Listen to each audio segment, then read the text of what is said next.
नमस्कार.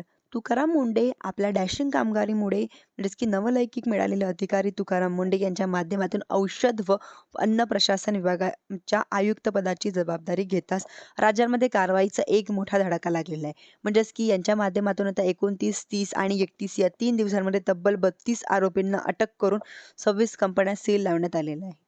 आपण जर पाहिलं तर औषधांमध्ये जी काही भेसळ असते, अशा भेसळयुक्त आंबे, बुंदी, लाडू असाल, खवा असेल किंवा बेकरीच्या पदार्थ, कडी फूड असेल किंवा गूळ असेल किंवा खाद्यतेल असेल, तूप, खजूर, आईस्क्रीम, कुल्फी विविध पदार्थांमध्ये जी काही होणारी भेसळ आहे, या अशा भेसळीसाठी जवळपास 80 टनापेक्षा जास्त हा जप्त करण्यात आलेला आहे. मुंबई, नवी मुंबई, पुणे, कोल्हापूर, सांगली, सातारा, नाशिक, भंडारा, जालना, बीड, नांदेड, परभणी, सोलापूर, छत्रपती संभाजीनगर, हिंगोली, वर्धा, यवतमाळ, अमरावती, अकोला, वाशिम ही कारवाई करण्यात आलेली आहे. यांच्यामध्ये जवळपास 97 म्हणजेच की 97,19,963 रुपयाचा हा 84 टनाचा आसपासचा जप्त करण्यात आलेला असल्याची गुळाची म्हणजेच की गुळामध्ये साखरेचे भेसळ असेल किंवा आंबा पिकवण्यासाठी इथिलियम स्प्रे किंवा संशयित द्रव्यांचा वापर करणं असेल किंवा याचबरोबर काही गुटखा वगैरे पान तंबाखू असेल या संदर्भातील देखील मोठी कारवाई करण्यात आलेली आहे. गुटख्यांच्या संदर्भातील 16 कंपन्यांविरुद्ध कारवाई 16 लोकांना अटक करण्यात आलेली असून म्हणजेच की 32 आरोपींना आतापर्यंत अटक करण्यात आलेली आहे. म्हणजेच की वेगवेगळ्या प्रतिबंधक गुटखा आहे, पान मसाला आहे किंवा विरोधी यांच्या माध्यमातून मोहीम सुरू करण्यात आलेली आहे.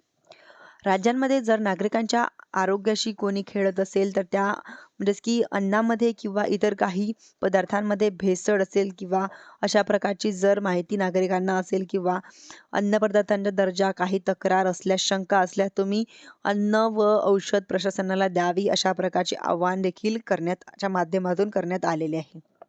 नागरिकांनी तक्रार करताना स्वतःचा नाव, पत्ता, संपर्क क्रमांक, तक्रारी नमूद, भेसळ कुठल्या प्रकारची कोणत्या ठिकाणी केली जाते व कोणत्या कंपनीमध्ये केली जाते व पत्ता या संदर्भातील सविस्तर माहिती म्हणजेच की आव्हान त्यांच्या माध्यमातून करण्यात आलेले आहे. अन्न व औषध विभागाच्या माध्यमातून एक नवीन ॲप्लिकेशन विकसित केलं जाणार आहे. ॲप्लिकेशनच्या माध्यमातून नागरिकांना घर बसल्या प्रकारच्या तक्रारी करता येणार आहे व नंबर देखील एक टोल फ्री नंबर देखील उपलब्ध करून दिला जाणार आहे. यांच्या माध्यमातून नागरिकांना या संदर्भातील तक्रारी देता येणार आहे व यांच्या माध्यमातून आता सेफ फूड म्हणजेच की सेफ ड्रग असेल, सेफ महाराष्ट्र ही संकल्पना राबवण्यात येणार असल्याची माहिती देण्यात आलेली आहे व धडक मोहीम सुरू करण्यात आलेली आहे. राज्यांमध्ये राबवल्यामुळे आता मोठ्या प्रमाणात भेसळीवरती अंकुश बसण्याचा हा मदत होणार आहे. लवकरच ही ॲप्लिकेशन येईल, टोल फ्री नंबर येईल, या संदर्भातील जी काही माहिती येणार ती लवकरच आपण जाणून घेण्याचा पूर्णपणे प्रयत्न करणार आहे. अशाच नवीन नवीन अपडेटसाठी तुम्ही माझ्या चॅनलला सबस्क्राईब करायला विसरू नका. धन्यवाद.